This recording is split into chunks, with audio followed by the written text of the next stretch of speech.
Hey folks, AWR Hawkins, Breitbart News. I want to talk to you real quick about the push to abolish the ATF. We've been covering this at Breitbart, not for a week, not for a month, but literally for a few years. When the 2024 presidential season began, when candidates started coming out in 2023 and vying for their positions, it was very popular to talk about getting rid of certain three-letter federal agencies. The ATF was one of them. But then that seemed to wane a little bit, and the shift was to how could we constrain it? How can we keep it from becoming the weaponized agency it became under Biden, all right?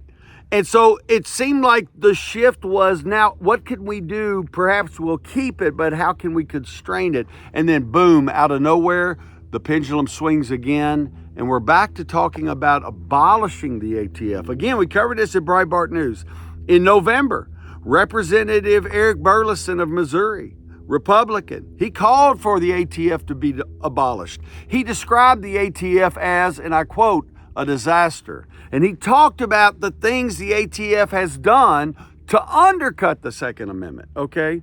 And now, this week we covered, all right, we have Representative Lauren Boebert, Republican, has put forth a bill, H.R. 129, to abolish the ATF. So look, folks, you've got to think about this. The ATF, under Biden, unchecked weaponization. And now, the way it appears, the pendulum swings, all right?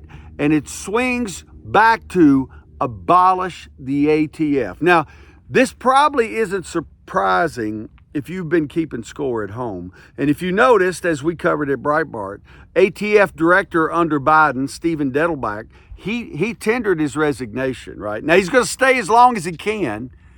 He's going to stay till January 18th, 2 days before President-elect Trump is inaugurated. But then he's going to skedaddle. He doesn't want to be in there. He doesn't want to be in there and take the chance of getting fired. So he's just going to skedaddle and get out of there before anyone has to answer for all the weaponization that took place under Biden's watch. All right. But I want you to know this. With this pendulum swinging this way, whether the ATF is abolished or not, the fact that there are open calls to abolish it, the fact that Republicans and more Republicans are rallying behind that cry, that's good for freedom. And if it's good for freedom, it's good for the Second Amendment.